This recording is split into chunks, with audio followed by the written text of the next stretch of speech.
Assalamualaikum warahmatullahi wabarakatuh. Waalaikumsalam. Bismillahirrahmanirrahim.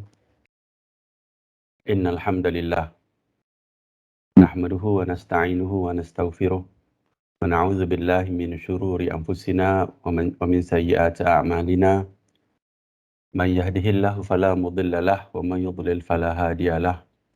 Wa asyhadu an la ilaha illallah wahdahu la syarika lah wa asyhadu anna Muhammadan abduhu wa rasuluh.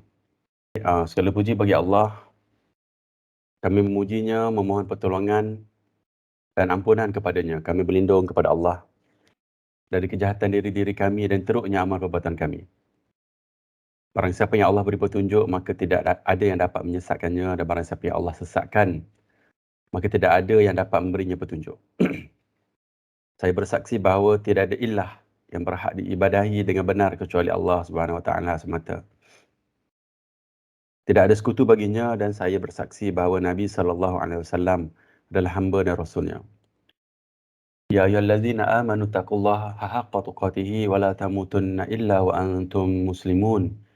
Wahai orang yang beriman, bertakwalah kepada Allah sebenar-benar takwa kepadanya dan janganlah kamu mati kecuali dalam keadaan muslim. Surah Ali Imran ayat 102.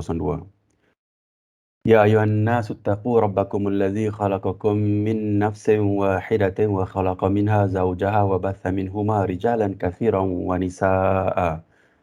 Wattaqullaha alladzi tasaaluna bihi wal arham innallaha kana 'alaikum raqiba. Wahai manusia, bertakwalah kepada Rabbmu yang menciptakan kamu dari diri yang satu, yakni Adam. Dan Allah menciptakan pasangannya, yakni Hawa, dari dirinya. Dan dari keduanya Allah kembangbiakkan laki-laki dan perempuan yang banyak. Bertakwalah kepada Allah yang dengan namanya kamu saling meminta dan peliharalah hubungan kekeluargaan. Sesungguhnya Allah sentiasa menjaga dan mengawasimu. Surah An-Nisa ayat 1. Ya ayyuhallazina amanu taqullaha wa qulu qawlan sadida yuslih lakum a'malakum wa yaghfir lakum dhunubakum wa may yuti'illaha wa rasulahu faqad faza fawzan 'azima. Wahai orang yang beriman, bertakwalah kamu kepada Allah dan ucapkanlah perkataan yang benar. Nescaya Allah akan perbaiki amal-amalmu dan mengampuni dosa-dosamu. Dan barang siapa mentaati Allah dan Rasulnya, maka sungguh dia menang dengan kemenangan yang agung. Amma ba'du fa inna asdaqal hadits kitabullah wa khairal hadi Muhammadin sallallahu alaihi wasallam wa syarrul umuri muhdatsatuha wa kullu muhdatsatin bid'ah wa kullu bid'atin dhalalah wa kullu dhalalatin finnar. Sesungguhnya sebenar-benar perkataan adalah kitabullah, yakni Al-Quran. Dan sebaik-baik petunjuk adalah petunjuk Muhammad sallallahu alaihi wasallam, yakni sunnah sahih. Seburuk-buruk perkara adalah perkara yang diadakan di dalam agama. Setiap yang diadakan dalam agama adalah bid'ah. Setiap bid'ah adalah sesat, dan setiap kesesatan tempatnya dalam neraka. Hadis ni adalah hadis yang Nabi baca ketika Nabi mulakan majlis lah. Okay, format tazkirah pada minggu ni sama juga. Kita ada mukaddimah, introduction, pendahuluan. Lepas tu kalau ada perkara umum lah, minggu ni tak ada. Saya tak ada prepare perkara umum. So kita sambung lagi minggu ni hadis 5 ni, hadis bid'ah ni. Hadis ni hadis kontroversi sikit, tapi saya sebenarnya mahu nakkan supaya semua orang faham dari sudut ilmiah. Kena bezakan antara ilmu dan juga pelaksanaan. Bila saya belajar agama ni, saya letak kategori macam tu. Kita memahami ilmu, kita faham daripada apa yang asal daripada agama, dan baru pergi pada pelaksanaan. Seperti juga Rasulullah SAW kan ketika dia di Madinah dan di Mekah dan di Madinah, dan macam wahyu tu turun, dia bukannya serentak. Maknanya ilmu dulu, kuatkan iman, kuatkan kepercayaan, i'tiqad dulu, keimanan orang dulu, baru pergi kepada benda-benda hukum hakam ni. Sebab perjalanan untuk berubah manusia ni lama. So dalam hadis ni, hadis bid'ah ni, sebab masyarakat kita hari ni dah kalau yang selalu pergi ke surau, yang minat agama, dia akan dengar perkataan bid'ah banyak kali. Dan saya rasalah daripada pengalaman saya sendiri pun, bila saya pergi ke surau, bid'ah ni adalah benda yang berbeza dengan apa yang saya faham lah kalau saya pergi ke sana. Cuma saya nak tunjuk dalam konteks kajian yang saya buat lah, sebab saya ingat dalam 7-8 tahun lepas, bila actually masa saya belajar dulu lagi lah, masa kat universiti, bila dah habis exam tu, saya memang selalu pergi kat library dan cuba buat research lah pasal agama ni. Kita bukan belajar agama pun, tapi Bila saya buat research tu kadang-kadang saya terfikir banyaklah dan banyak persoalan yang timbul yang tak boleh nak jawab. So saya start buat kajian. Daripada situlah saya boleh insya-Allah faham sedikit apa yang saya faham hari inilah. So nak sampaikan ini kepada rakan-rakan. Dan juga hadis 5 ni, hadis Nabi Imam Nawawi ni letak hadis 5 ni hadis yang antara tak awal. So kita kena ingat kalau kita tengok balik nota lama kita kan. Nota lama kita ni kalau tengok kan saya selalu sebut salafus salih. Salafus salih ni dia sampai ke tahun lebih kurang sampai sinilah. Sahabat Nabi yang terakhir ni Rasulullah sekejap ya. Rasulullah, sahabat Nabi dan juga tabi'ut tabi'in. Ini imam-imam kita yang besar ni. Dekat sini imam kita. Misalnya ini imam hadis. So, point dia adalah kita nak mengikuti jalan mereka, jalan golongan salaf. Salaf ni antara 3 generasi pertama lah sehingga imam-imam kita yang besar ni. Dan seboleh-bolehnya agama ni kita ambil daripada apa yang mereka sebut. Dan apa yang mereka sebut nanti saya akan ceritakan dalam slide hari ni lah. Saya akan sebut nama Imam Syafi'i, Imam Malik, Imam Nawawi, Imam Ash-Shatibi dan juga Imam As-Sayuti. So kita akan sebut beberapa imam yang besar dalam mazhab kita yang memang patutnya kita ambil lah pandangan mereka. Dan kena ingatlah agama ni kita kena ambil pandangan-pandangan ulama-ulama silam yang muktabar yang besar dalam mazhab kita insya-Allah. Okay, pergi balik yang mukadimah tadi panjang sikit sebab bid'ah ni dia itulah kalau boleh kita tengok dari konteks ilmu dulu baru pergi kepada pelaksanaan Nanti ujung ni saya tunjuk beberapa contoh nanti kita boleh bincang lah. Taklah saya kata ia salah dan taklah kata ia ni betul. Cuma saya nak biar kita mencabar minda kita lah, biar trigger pemikiran dalam diri kita insyaAllah. Okay, slide 5, penaluan umum. Sama je, kita akan baca benda yang sama, tetap penting menuntut ilmu. Lepas tu kita nak cerita tentang mengingati kematian. Dan mukadimah penaluan umum ni kalau boleh setiap minggu kita akan baca biar sebati dalam jiwa kita yang sampai kita boleh quote hadis ni bila saya sembang keluarga kita kan. Ataupun dengan orang yang kita nak sampaikan ilmu. InsyaAllah pentingnya menuntut ilmu dari Muawiyah bin Abu Sufyan radhiyallahu an, Rasulullah sallallahu alaihi wasallam bersabda, barang siapa yang Allah kehendaki mendapat seluruh kebaikan. Allah kata, Nabi kata, barang siapa yang Allah kehendaki mendapat seluruh kebaikan, maka Allah fahamkan dia tentang agama. Hadis muttafaqun alaih, hadis Bukhari dan Muslim, hadis sahih. So kena ingat saya sendirilah, personally memang saya doa banyak kepada Allah Subhanahu Wa Taala. Saya nak faham agama. Bukannya dalam konteks kita nak panjang cara kita belajar, lama kita belajar kan. Kita nak memahami agama. Sebab kena ingat macam ni. Ni saya quote lah. Saya ada beberapa orang sahabat lah. Bila ada orang yang belajar agama, lama dia belajar agama daripada kecil lagi belajar agama. Tapi masalah dia dekat memahami agama ni, bila dia bercerita, kadang-kadang kita tengok akidah dia tu goyah banyak. Contohnya bila orang minta tolong dengan orang dalam kubur kan, sebab dalam bidang orang agama ni kalau kita masuk dalam aliran tu kita akan banyak berjumpa dengan macam ni dan kadang-kadang saya sendiri terkejut sendiri. Masakan mungkin boleh apa yang salafus soleh tadi kata tidak boleh, tiba hari ni kita buat. Tapi dalam wajah agama macam tu.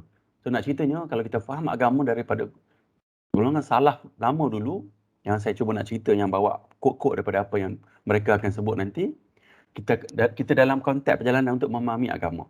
Sebab kalau kita dapat memahami agama daripada orang depan kita tanpa dia ambil perkataan-perkataan salafus soleh, maka ada problem sikit kat situ. Sebab kita takut dia bawa benda yang bukan benar-benar betul. Sehingga hari ini bila kita cerita tentang hadis pun orang bawa je quote je hadis palsu kan.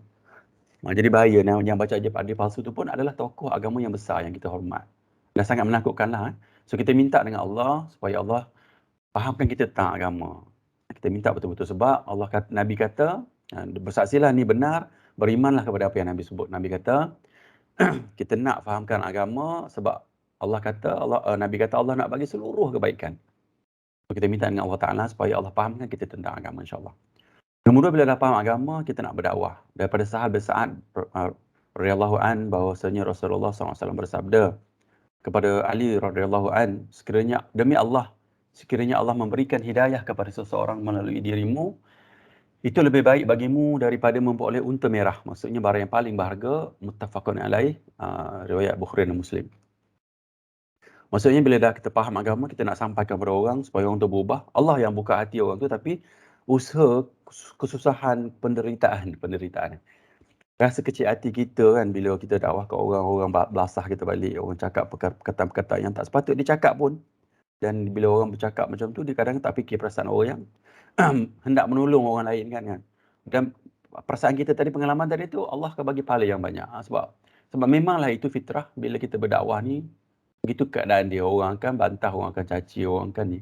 Tapi tak semestinya. Tapi kalau tengok pada sirah Nabi, awal-awal perjalanan sirah Nabi memang begitu. Selepas Nabi dapat kuasa kan, selepas masyarakat di Mekah dan juga masyarakat di sekeliling Mekah, Madinah tahu yang Nabi ni ada kuasa, baru mereka tunduk. So kadang-kadang dakwah tu melalui kuasa pun ada, tapi perjalanan yang asal dakwah tu sebenarnya melalui jalan yang payah. Sebab kita nak mengubah satu kaum. Dan mengubah satu kaum sebab Nabi telah mendapatkan ilmu yang telah diajar oleh Jibril AS kan kepada Rasulullah SAW, dan Nabi menyampaikan kepada orang lain. Dan kita nak mengikut apa yang sunnah daripada Nabi SAW. So kena ingatlah, bila kita dah ada ilmu, kita cuba sampaikan kepada orang yang terdekat dan orang lain, insyaAllah, sebab kita nak pahala ni. Kita nak pahala Allah bagi dan kita nak menuju syurga, insyaAllah. Nombor 3, border, sempadan yang tak patut kita keluarlah. Ini daripada ayat Quran yang Allah sebut. Saya baca ayat dia lah. Katakanlah, Robku hanya mengharamkan perbuatan yang keji, baik yang nampak maupun yang tersembunyi. Dan perbuatan dosa melanggar hak manusia tanpa alasan yang benar, mengharamkan mensyirikkan Allah dengan sesuatu yang Allah tidak menurunkan hujah untuk itu, dan mengharamkan mengada-ngadakan terhadap Allah apa saja yang kamu tidak ketahui. Yang ini berbicara tentang Allah tanpa ilmu. So nombor 3 ni nak highlight, kalau tak tahu cakap tak tahu. Maksud macam itulah, kalau kita duduk belajar agama, kadang-kadang kita nak jawab semua permasalahan agama, tak begitu. Kalau tak tahu cakap saya tak tahu. Supaya agama ni terjaga. So tanyalah, dapat buat rujukan. Okey. Itu penawulan yang pertama. Kedua, kita nak cerita tentang menuju kematian. Sebab kita nak biar hati kita ni sentiasa basah ataupun sentiasa lah kita dengar tentang kematian. Sebab bila dengar kematian, tengok Nabi kata apa. Kita baca hadis ni. Nabi SAW bersabda, perbanyakkanlah mengingat pemutus kelazatan, yakni kematian. Kan, kelazatan ni benda dunia lah kan. Kita pun dah dekat bulan-bulan bonus ke apa benda kan. Ataupun bulan gaji. Benda-benda yang kelazatan lah. Kalau kita ingat kepada kematian, kita akan ingat benda yang preparation kita atas dunia ni sebenarnya menuju, ada orang motivasi dia adalah menuju kepada kematian. So apa dia buat, dia memang buat sesuatu yang bagi implikasi yang, impact yang besar kepada dia selepas mati. Sedekah ke, macam-macam lah dia buat. Macam Rasulullah, ada satu hadis yang saya baca, satu ketika, hadis ni riwayat Abu Bakar Siddiq, tak silap saya. Masa tu Nabi solat, lepas tu Nabi tiba-tiba terus bangkit, bangun, dia langkah makmum ke belakang. Rupa-rupanya sahabat tanya Nabi, kenapa sampai macam tu sekali kan Nabi punya perbuatan hari itulah. Nabi kata, aku teringat ada harta dalam rumah yang masih belum dia bagi ke orang. So Rasulullah ni, bila saya baca kitab Imam Nawawi, kecil kitab tu, sebenarnya Rasulullah ni sebenarnya banyak sangat kaya sebab dia dapat harta rampasan perang kan. Nabi dapat kan. Saya tak ingat berapa jumlah dia, tapi Nabi dapat harta rampasan perang. Yang banyak lah maksud dia. Dan jumlah dia bukan sedikit lah. So daripada Nabi, dan Nabi pernah ada, saya tak silap saya, 100 ekor unta macam tu. Dan tanah yang banyak lah maksud dia. So Nabi bagilah, maksud dia, kalau kita tengok pada hadis ni, Nabi sedekah, Nabi bagi ke orang. Walaupun dia dapat duit banyak, dia bagi. Sampai tahap tu sekali, sunnah Rasulullah lah. Tapi saya cerita contoh ni sebenarnya, tak adalah kita ni sebagai manusia yang biasa ni nak ikut 100% kan. Sebab dia melalui perjalanan tadilah sedikit. Macam kita nak pergi kepada kusyuk lah kan. Sedikit perjalanan yang panjang 20-30 tahun.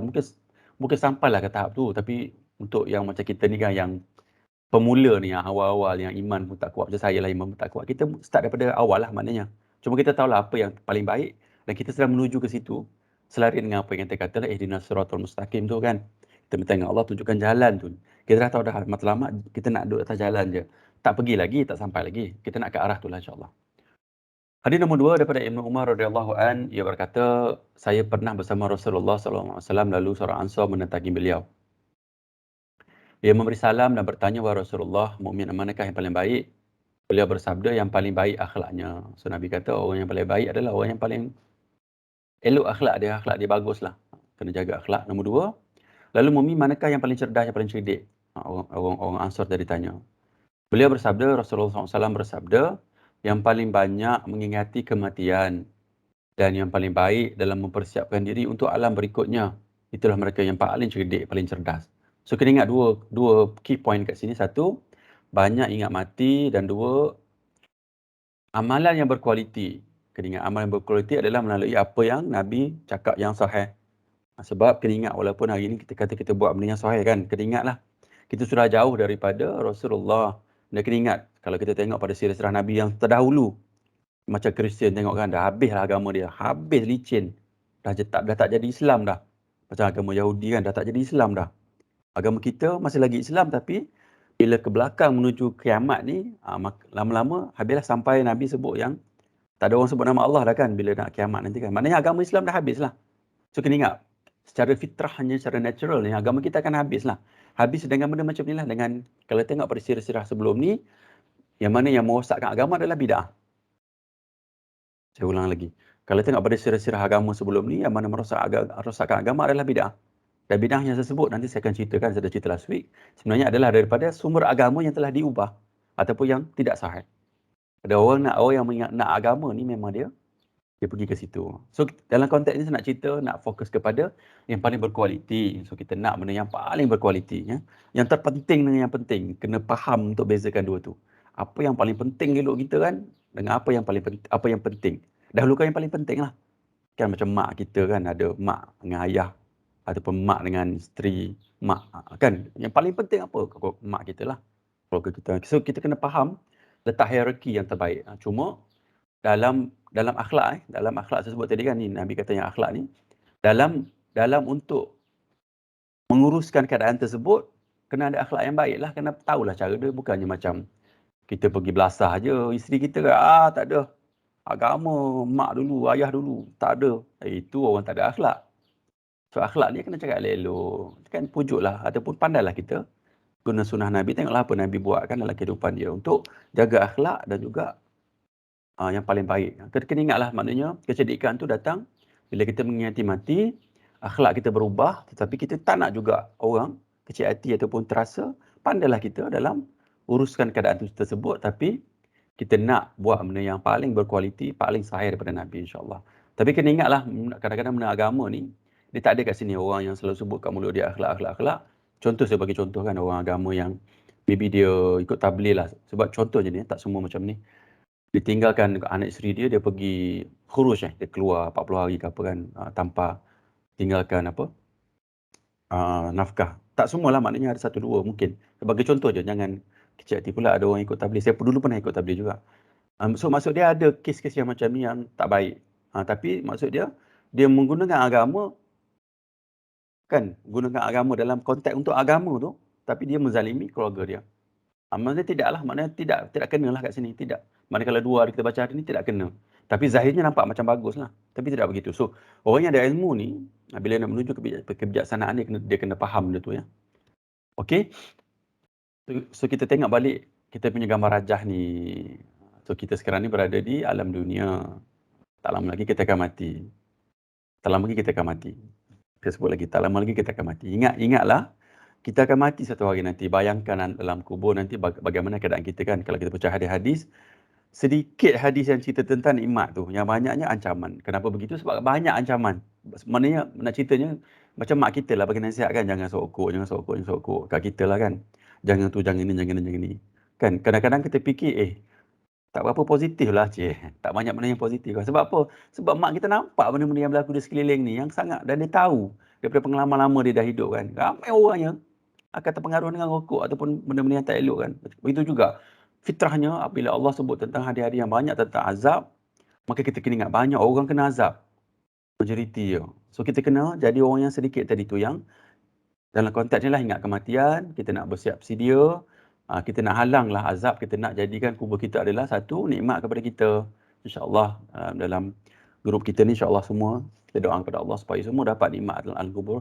Kalau kita selamat daripada first cut kat sini, insyaAllah kita akan selamatlah kepada hujung ke syurga insyaAllah. Tapi kena ingat, hadis Nabi yang kita dah baca dulu kan, kan ada hadis yang kita baca dalam hadis 40, yang Nabi sebut ada orang amalannya banyak, sebelum mati dia syirik kan, dia buat benda yang menuju ke neraka, masuk neraka dia. Kena ingat, kita kena sentiasa faham agama dan sentiasa konsisten dengan apa yang kita amalkan. Kita tak nak buat benda yang syirik lah. Sebab kenapa orang tu boleh berubah daripada benda yang tak syirik kepada syirik? Sebab ilmu tadi. Kalau dia cerita, orang cerita kat dia, orang bagi tazkirah dia tentang benda apa syirik, apa tak syirik, dia faham benda tu kan. Tapi kalau dia tak cerita, dia tahu syirik, pergi sembah bahala je, benda agama, pakai kopiah, pakai songkok, pergi minta dengan kubur, pergi minta pertolongan dengan benda gaib, itu kan syirik kan. Kita buat benda macam tu, dan maksud dia ilmu kita tu masih lagi jauh perjalanan dia, tapi dalam bab amal tu mungkin kita banyak. So kita ingat ilmu kita nak halang kita supaya kita konsisten, supaya tidak kita menuju syirik dan kita meninggal dalam akidah yang sangat-sangat jitu, sangat-sangat teguh lah.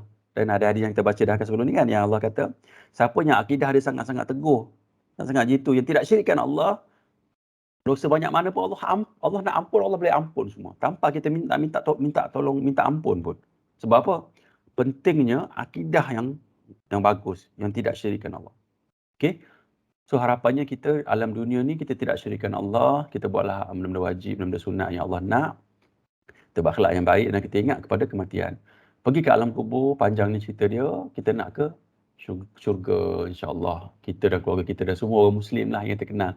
Sama ada orang tu zalimi kita pun tidak pun, kita minta semua dengan Allah Ta'ala supaya semua masuk syurga insya-Allah. Dan kita minta syurga Firdaus. Kita minta yang paling tinggi insya-Allah. Okey, kita pergi kepada 20 minit mukadimah.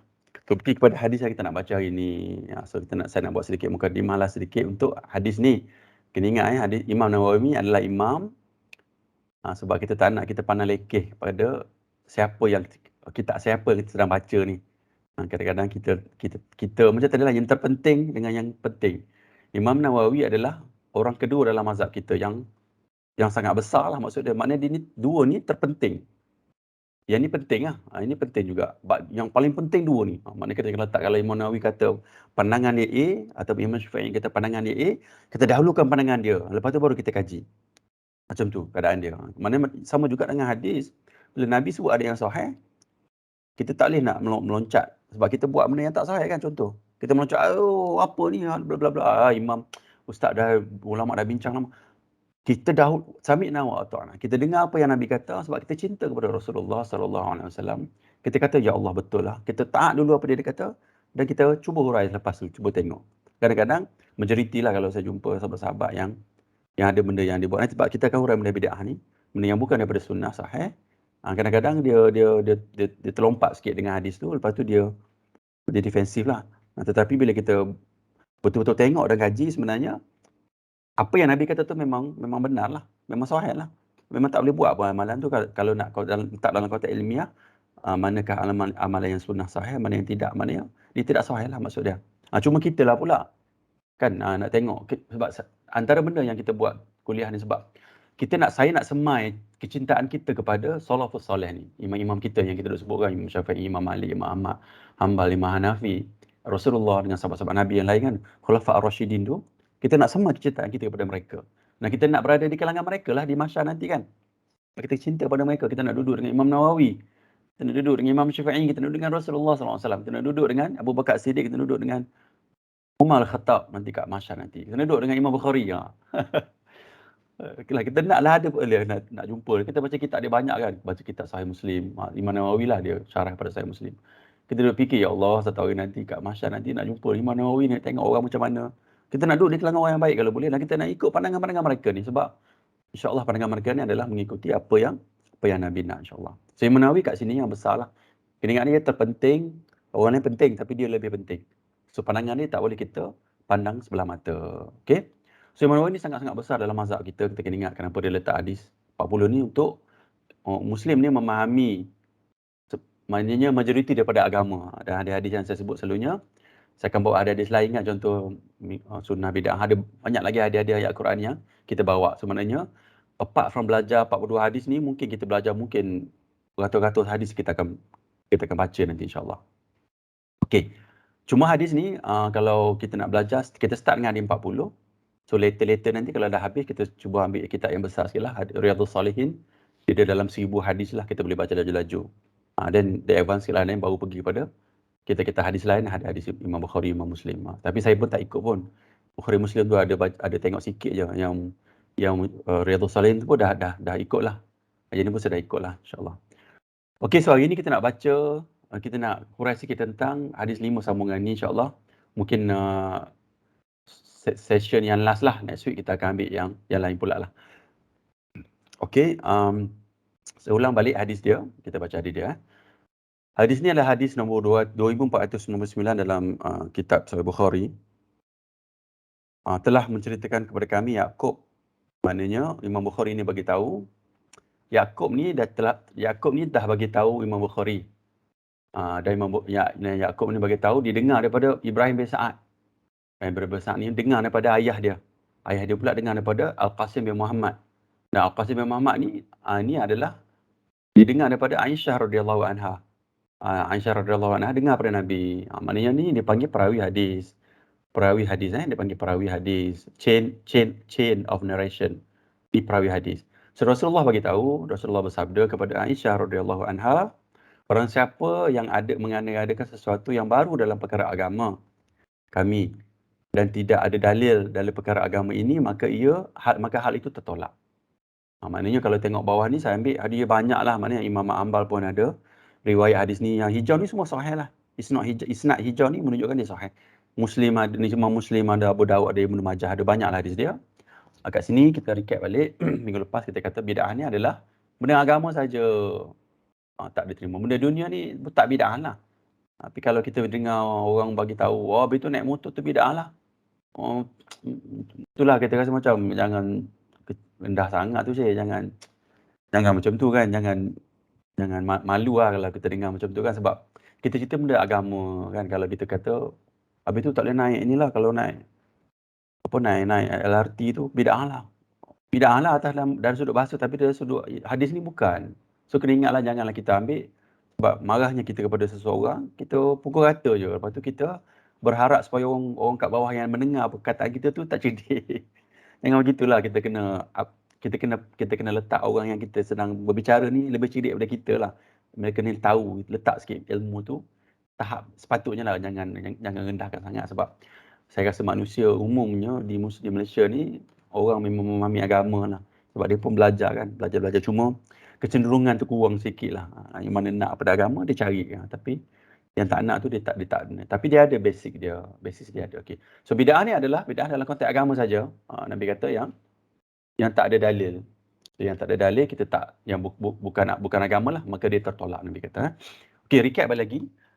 So ni konsep yang kita kena ingat juga. So nanti kalau jumpalah selalunya orang yang dalam, saya ingat ada lah rakan-rakan dalam ni yang memang dah advance sikit yang dalam bab agama ni, masuk dalam forum-forum yang orang berdebat ataupun orang berhujah kan. So dia akan dengar perkataan ni lah, dia akan dengar perkataan sunnah sahih, dia akan dengar perkataan khilaf muktabar, dia akan dengar perkataan bid'ah. So kena ingatlah, kita jangan terperangkap dengan perbincangan khilaf muktabar. Khilaf muktabar ni diterima pakai. Setengah orang yang macam ikut ikut sunnah pun kadang dia, ini pandangan saya lah, bukannya saya ambil daripada pandangan ulama-ulama pun, ni pandangan saya. Kadang kita terperangkap dalam perbincangan khilaf muktabar yang kita letak dalam konteks bid'ah, which is tak betul lah. Khilaf muktabar ni khilaf muktabar, bid'ah adalah bid'ah. Bid'ah ni langsung tak ada dalam yang sahih. Sebab tengok sini, kalau hadis ni semua datang daripada hadis atau ayat Quran lah. Dia takkan ada bid'ah yang bukan daripada hadis. Tapi selalunya saya ingat 99.9% bid'ah yang ni datang daripada hadis lah. Hadis palsu, hadis dhaif. Dia tak ada pergi benda lain lah. Dan dia pergi kepada, mungkin adalah daripada kan kita dengar mimpi-mimpi kan, mimpi Tok Guru. Yang tu adalah, tapi tu saya ingat sangat sedikit lah, orang pun tak ikut sangat pun.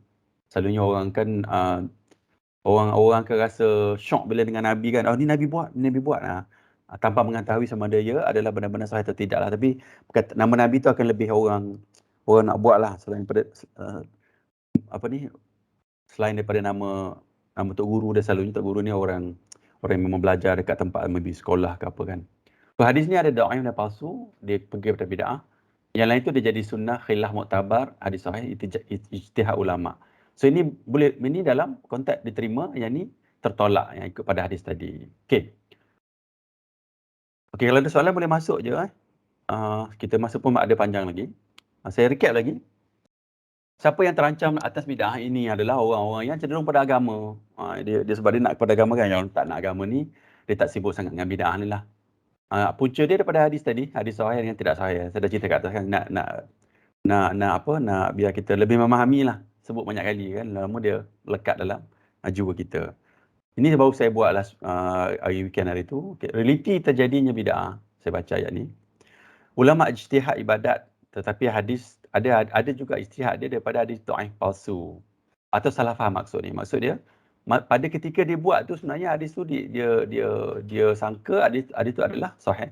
Tapi lama-lama orang buat master PhD ataupun ada ulama hadis yang, ataupun dia bukan ulama hadis pun, ada ulama fiqh. Ulama hadis macam Imam Hanbal kan, ataupun Imam Bukhari, Imam Muslim, tiba-tiba dia buat analisa ataupun dia kaji balik hadis yang imam besar buat tadi, rupanya hadis tu dhaif. Kan, lepas tu dia letak dalam kategori dhaif lah. Dan hukum dia tak terpakai lah. Cuma pada pandangan ulama yang asal tu dia sahih. Macam tu lah. Dan kita, kalau kita baca apa yang Imam Nawawi, apa yang Imam Syafi'i, Imam Malik sebut, memang dia kalau dia kata, kalau lah jumpa hadis yang dia kata sahih, tiba-tiba dhaif, buang dia kata. Jangan ambil hadis tu. Mereka memang betul-betul pegang sebab mereka ni menuju apa yang benar-benar daripada Nabi. Okey, lepas tu diamalkan oleh pengikut-pengikut mereka lah, diperjelaskan oleh ulama ni. Kalau lah ada ulama lain tadi lah, tiba-tiba Imam Bukhari kata hadis tu dhaif, palsu. So dia berpecah pula kepada dua. Satu, ditinggalkan oleh pengikut. Oleh pengikutnya lah, ni boleh jadi kategori A kan, ada yang A. Ni kategori B. Kalau tengok sini kan, dia tak nak tinggal daripada apa yang ulama dia ataupun guru dia sebut dulu. Lepas tu dia pun, selalunya daripada pengalaman saya, dia akan ubah. Dia akan jenamakanlah bid'ah hasanah. Macam-macam lah dia akan letak penjenamaan tu. Kadang-kadang kalau dalam pengalaman saya, dia akan cerita ulama dah bincang lama, dah hadir banyak dalam ni. So bila saya ni pula suka kaji, so bila dia sebut macam tu, saya pergi cari kitab tu.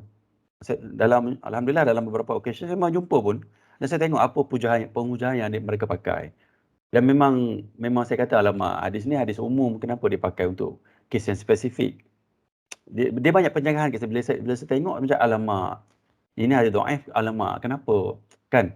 Tapi kalau dari sudut ilmiah, kalau kita sudut ilmu, kalau kita nak ilmu tu, saya rasa seronok lah bila sebab kajian tu, saya dapat tahu kenapa. Dan boleh bezakan mana yang benar, mana yang tidak lah. Cuma nak tunjuk realiti dia macam dia, keadaan dia. Okay? Saya cerita ni dari sudut ilmu dulu, jangan letak dari sudut pelaksanaan lagi. Nanti kita akan bincang bab-bab apa benda yang boleh dikategorikan sebagai bid'ah lah oleh orang ramai lah di Malaysia. Dan kita boleh bincang dari sudut ilmu. Bukannya saya ni, kita tak nak bergaduh, kita nak bincang dari sudut ilmiah saja, insyaAllah, supaya kita dapat manfaat ilmu. Memahami ilmu, bezakan ilmu dengan pelaksanaan. Dapat ilmu dulu, lepas tu fikirlah, buat analisa, and then pelaksanaan kemudian lah. Kita fikir tengok macam mana. Okey, ni saya quote dari satu kitab yang saya ambil. Saya baca pandangan-pandangan imam kita, Imam Asy-Syatibi. Kalau tengok daripada ulama-ulama kita tadi, Imam Asy-Syatibi kat sini, dia meninggal pada tahun 790 Hijrah. Dia lebih kurang dengan Imam Ibn Rajab ni satu zaman lah, tapi saya tak tahu sama ada mereka ni duduk di tempat yang sama ke tidak lah. Tu Imam Syatibi ni adalah Imam mazhab Malik, tak salah saya. Dia adalah seorang imam yang besar dalam mazhab kita lah, mazhab 4 ni, Ahlussunnah wal Jamaah. So kita tengok apa yang dia kata tentang bid'ah. Tapi sebab apa Imam Syatibi ni, dia karang kita Al-I'tisam ni. Al-I'tisam ni saya ada kitab dia. Ni Imam Syatibi saya ambil daripada wiki ni kan, dia antara karangan yang besar adalah Al-I'tisam ni lah, buku dia. Ensiklopedia Muktamad tentang topik menentukan universiti agama. So selalunya orang kan refer pada kitab dia lah. So banyak reference ni daripada kitab dia. Kita tengok apa yang dia kata. Imam Asy-Syatibi mentakrifkan bid'ah sebagai jalan yang direka dalam agama, yang menyerupai syariah, yang nampak macam agama kan, menyerupai syariah. Tujuan mengamalkannya untuk berlebihan dalam mengabdikan diri kepada Allah Subhanahu Wa Taala. So jalan direka ni sebenarnya, nak sebut dia reka pun sebab tadi saya kata dia punya definisi tu sebenarnya datang daripada hadis yang dhaif dan palsu kan. Sebenarnya in a way dia bukannya reka lah, ni pandangan salah. Dia bukannya reka. Sebab adalah hadis asalnya. Cuma isu dia, orang yang terbelakang ni dia tak tengok status hadis tu. Dia ingat sahih. Tapi maksud dia, kita ni sebagai penuntut ilmu, kita nak kena carilah. Sebab itulah ujian kita lah. Ujian kepada kita semua orang Islam ni, Allah uji kita kat situ. Sama ada kita benar-benar ihdinas siratal mustaqim tadi ke tak. Kita taksub ke orang ke, kita taksub kepada ihdinas siratal mustaqim, ayat Allah yang kita duk baca setiap hari tu kan. Kita nak cari jalan yang mana. Jalan yang benar adalah jalan yang buat analisa sikit lah. Kalau orang kata dhaif, kalau kita sahih, dan kita kata, ya ke sahih ni? Maknanya, bila ada trigger macam tu, maknanya cakna lah kita pada agama sebab, bekal kita tu kan, takkan nak buat bekal yang, macam tadilah, amalan yang berkualiti. Nanti tengok bekal, tengok jadi angin je, Allah menyesal. Tak boleh nak balik dah ke dunia ni kan. Susah payah kita tahajud kan. Banyak benda kita buat. Rupanya amalan kita tu tidak tidak sahih. So kita kena cakna sikit. Okey. So itu Imam Ash-Shatibi sebut. Nombor dua lagi, Imam Ash-Shatibi ada sebut lagi. Telah jelas dengan ikatan ini yang dijelaskan bahawa bid'ah tidak termasuk dalam adat. Mana kena ingat saya sebut tadi lah. Yang ada adat ni bukan dalam bid'ah. Apa saja jalan yang direka dalam agama yang menyerupai perkara yang disyariatkan tetapi tidak bertujuan untuk beribadah dengannya, maka terkeluarlah daripada bid'ah tu. Macam tadilah naik kereta, naik LRT, naik motor. Apa-apalah, tulis guna pensel kan. Dulu tulis dengan dakwat mungkin kan. Dulu tulis atas kulit-kulit kayu, kulit-kulit unta. Sekarang tulis dekat iPad kan, boleh tulis. So tu tidak bid'ah sebab bid'ah ni benda agama saja. Okey, faham kan? Tadi saya dah sebut. Lagi, Rasulullah bersabda, sesungguhnya siapa yang hidup selepasku akan melihat perselisihan yang banyak. So Nabi dah isyaratkan kepada kita banyak perselisihan akhir zaman.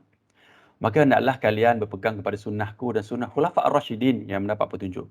Khulafa' ar-Rasyidin ni adalah 4 imam tadilah. Imam Sayyidina Abu Bakar Siddiq, Khalifah Umar Al-Khattab, Sayyidina Uthman Ibn Affan, Sayyidina Ali radhiyallahu an. So kena ingat ada 4 imam tu adalah kita punya Khulafa' ar-Rasyidin yang mereka telah mendapat petunjuk. Dan ilmu mereka ni adalah ilmu yang daripada Nabi direct kan. Maknanya dia faham. Dan apa yang mereka buat tu sebenarnya daripada fahamnya mereka tentang apa yang Nabi nak.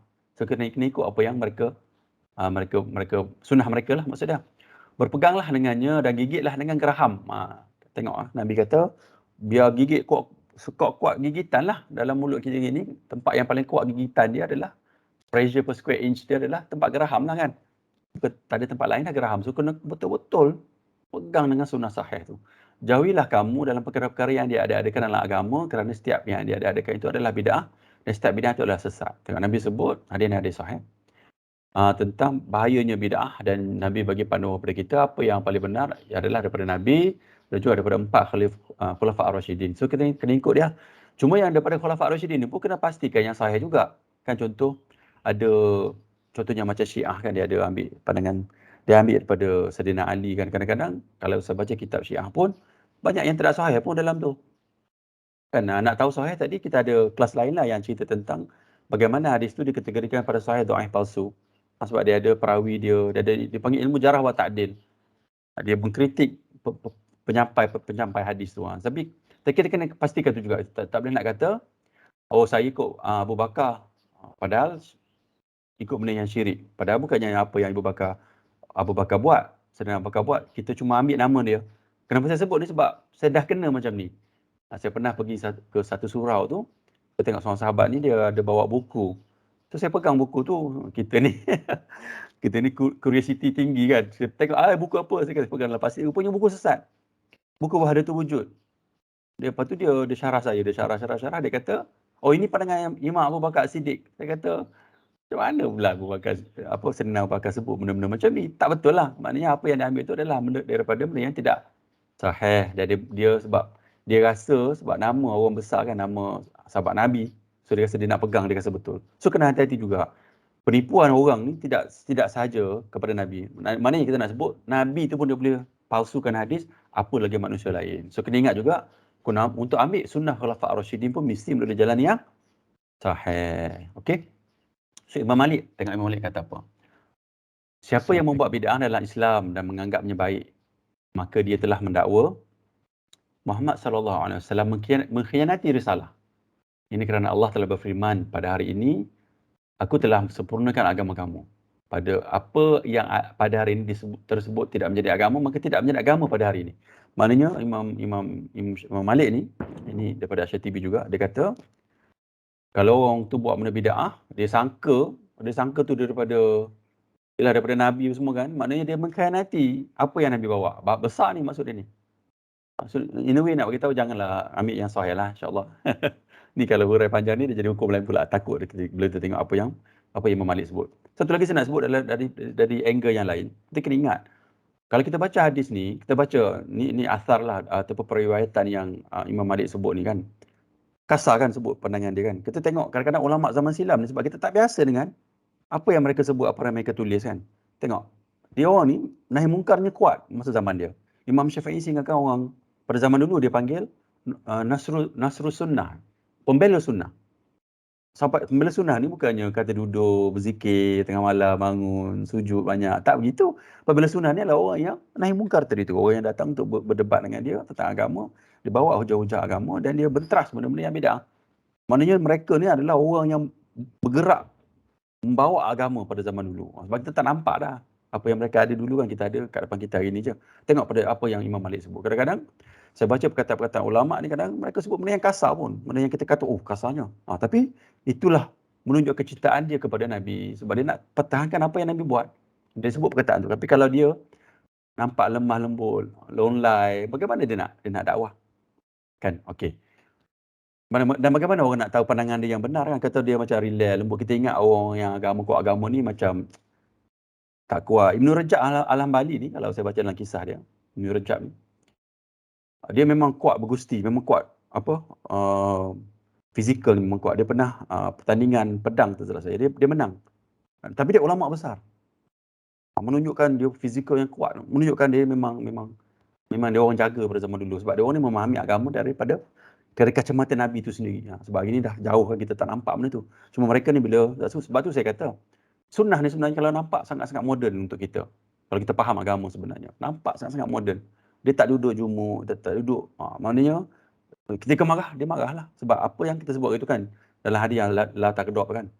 Nabi marah bila orang merosakkan agama kan, Nabi marah. Maknanya bolehlah marah tu. Tiba orang datang untuk kenakan kita kan, kita bolehlah. Bukannya kata kita tengok orang agama, Imam Malik kata oh dia tunduk, Imam Ahmad Hanbal tunduk, jalan tunduk pakai tongkat. Tidak begitu. Kalau kita tak dapatlah lihat benda yang dah berlaku kan.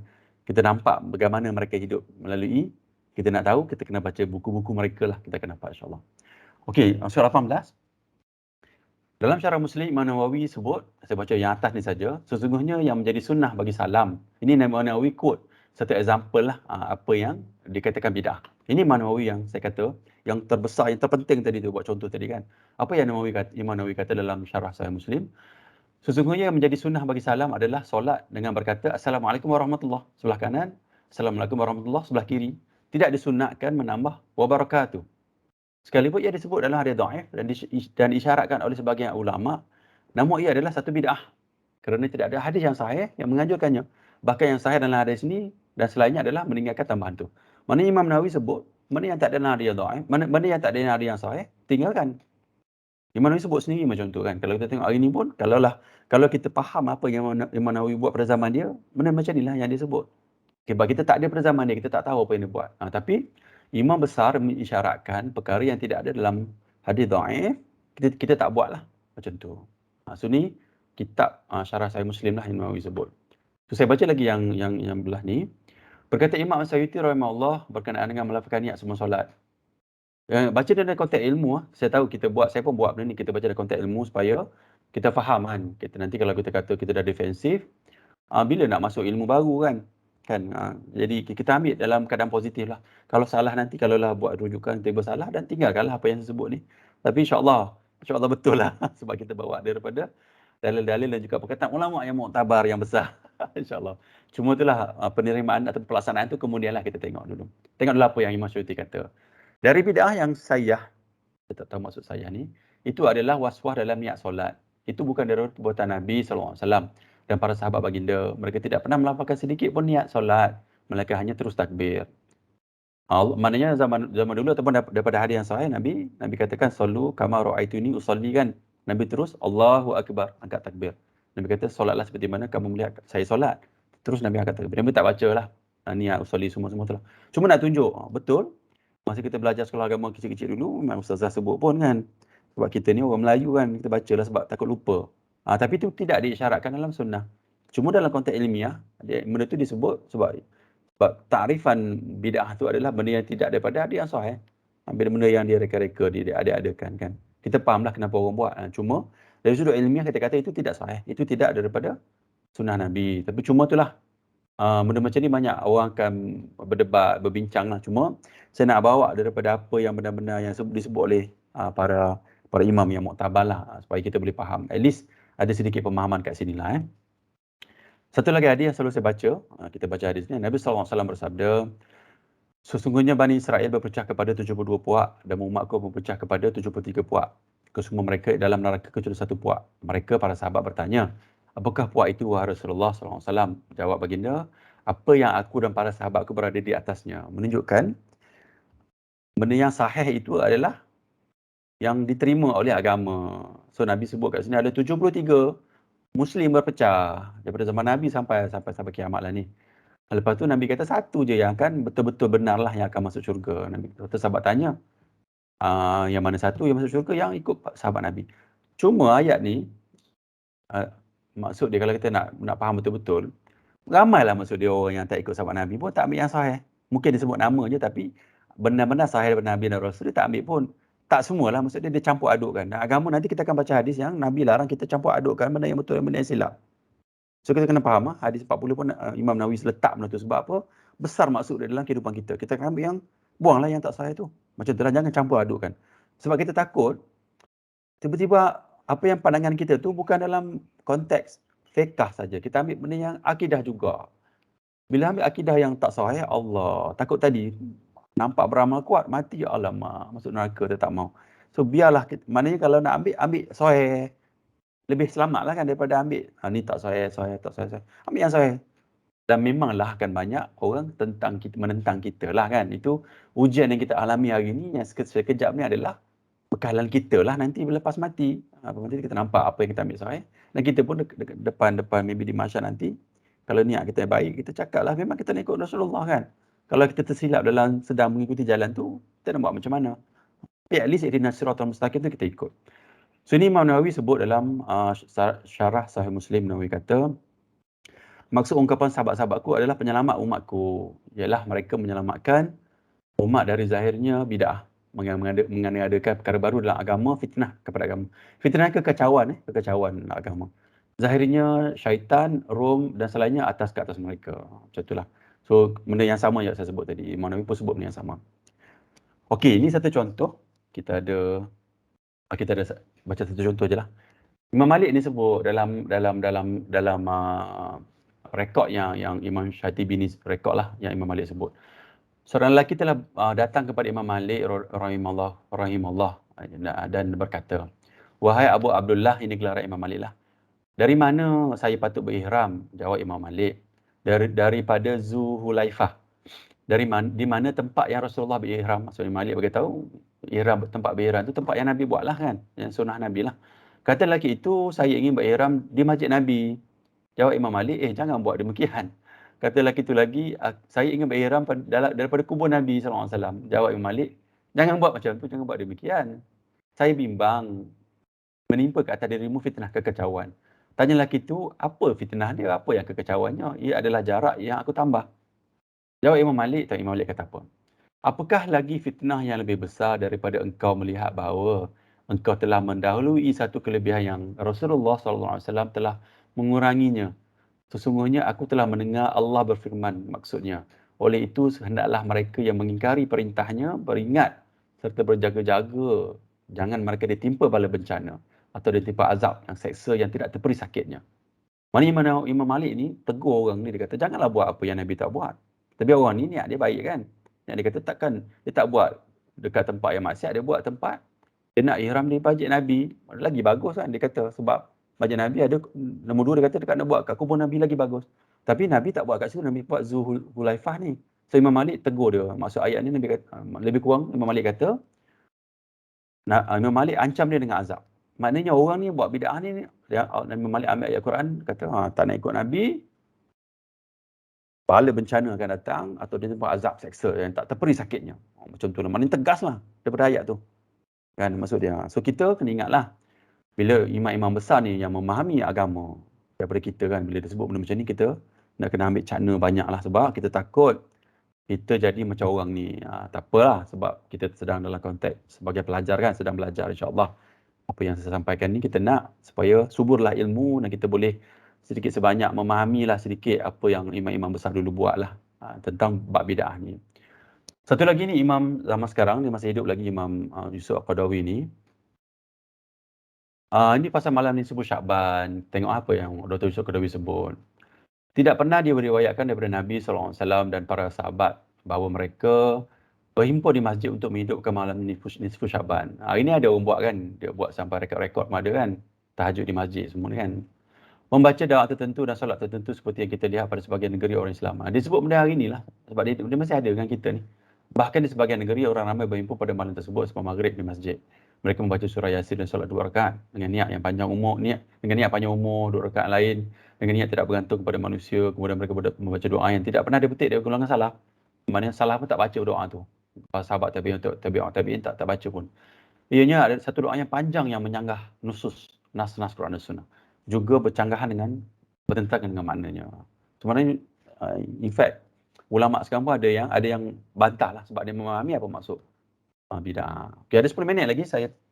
Kawan-kawan lain boleh cek, kalau nak tengok ambil lah ni, sebab ada beberapa bid'ah. List saya sebenarnya bila saya Google, keluar je benda ni. Saya sebenarnya nak tunjuklah. Cuma, kalau ada soalan-soalan nak tanya, ataupun nak bincang, sekejap saya pergi dekat senarai. Ini yang link yang saya ambil tadi. Cuma boleh tengoklah, tapi ini untuk ilmu saja. Kalau tengok sini kan macam lafaz usolli, boleh buat reference lah, sebab ini untuk ilmu saja. Sebab saya fikir kita memahami maksud bid'ah tu, yang mana yang tidak daripada ada yang sahih ialah bid'ah lah. So kita nak kena, maknanya kita faham dalam konteks tu dulu. Pelaksanaan tu kemudianlah kita nak memahami ilmu tu dulu ya. So boleh tengok daripada sini kalau siapa-siapa yang berminat lah boleh tengok, and then boleh discuss lah. Cuma ada 9 minit lagi, saya buka lah kepada rakan-rakan kalau ada soalan ataupun nak komen ke apa. InsyaAllah saya buka kepada kawan-kawan, insyaAllah. Assalamualaikum. Waalaikumsalam warahmatullahi. Sila. Cik Khair, sila. Saya ada soalan daripada Cik Izlan. Kejap saya tengok message-nya. Dalam chat. Contoh khilaf muktabar. Contoh khilaf muktabar adalah kunut subuh. Kunut subuh, satu. Nombor 2, baca bismillah kuat, perlahan tu.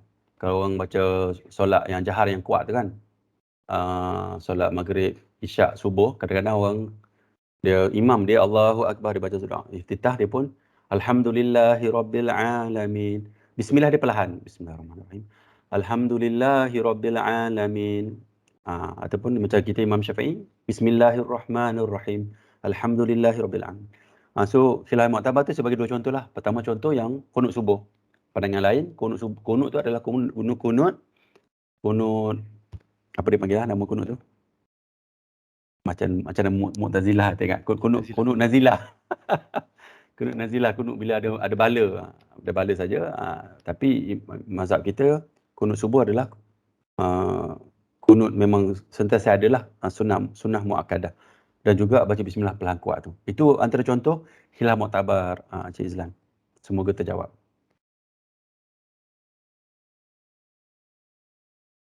Lain-lain kawan lain kalau ada soalan nak tanya. Tak apalah kalau yang mencabar pun saya tak jawab lah. Tapi maksud dia, at least something lah yang boleh kita fikir kan kemudian hari. Mungkin saya jawab, saya tulis nanti.